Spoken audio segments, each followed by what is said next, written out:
We're back, Bare Bones Broadcasting. I'm just touching this article in the newspaper.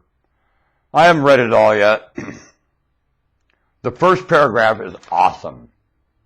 And it defends what I have been saying. A 3-year legal fight that reflected a bitter rift in the prominent so-called family took a major turn this week when a Multnomah County Circuit judge sided with 25-year-old so-and-so. She sued her father and 2 uncles, claiming the real estate developers failed to adequately safeguard family trust funds. Yea, Judge Diana Stewart ruled in preliminary findings and concluded that so-and-so violated the fiduciary duty that they owed to their children. Fiduciary. Aren't I the dumbest man? I couldn't. You see how stupid I'm a DNF student?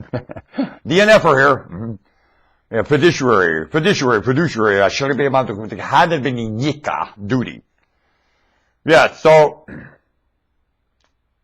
Stewart ruled.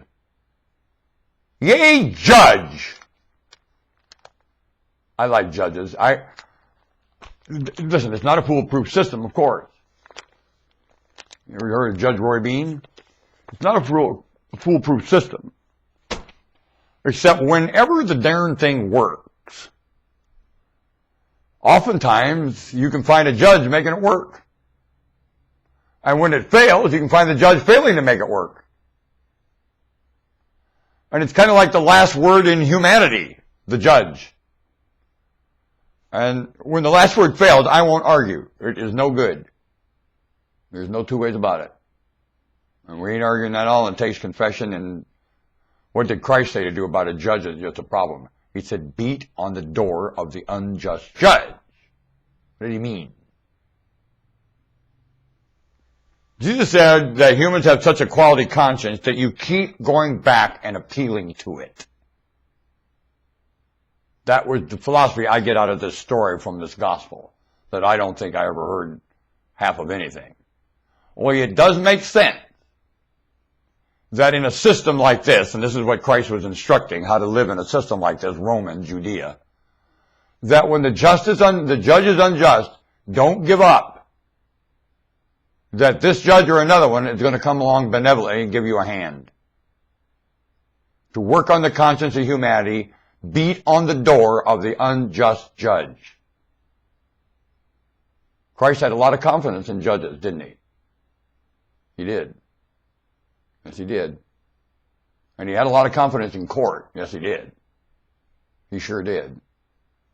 It was court that made sure Jesus Christ did no way in hell get crucified. More than once, because the court's in charge of these ordinances and they went out to arrest Christ. How many times from court?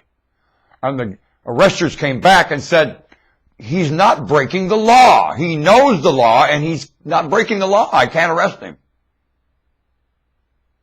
Again and again. And all they had was ordinance influence to arrest Jesus. And he wasn't breaking the ordinance. No, he wasn't. And he made sure of that. And they were accusing him of breaking the ordinance when he wasn't. You see that going on today? They write these ordinances that are asinine to start with, and the Romans blew holes in most of them. They're nitpicking of opportunists, is all they are. And the Romans said, you're an idiot and we don't run our law that cheap. And they didn't. They didn't have time for ordinance fooling around like that, and they didn't. Rome was a wonderful legal system. Yes, it was. Excellent. When it worked, it worked. Like Solomon. Wonderful legal system. When it worked, it worked. And everyone around respected Solomon's legal system. And that's how things kept in order. Because Solomon was the last word in the legal system, and he was extremely benevolent. And everyone respected all over the world. Won a bet. And he had plenty of credit. Yes, he did. Solomon had a great credit line. He was rich. He had a credit line. Good one. Better know it. Basically, because how he ran his court. You better know that too.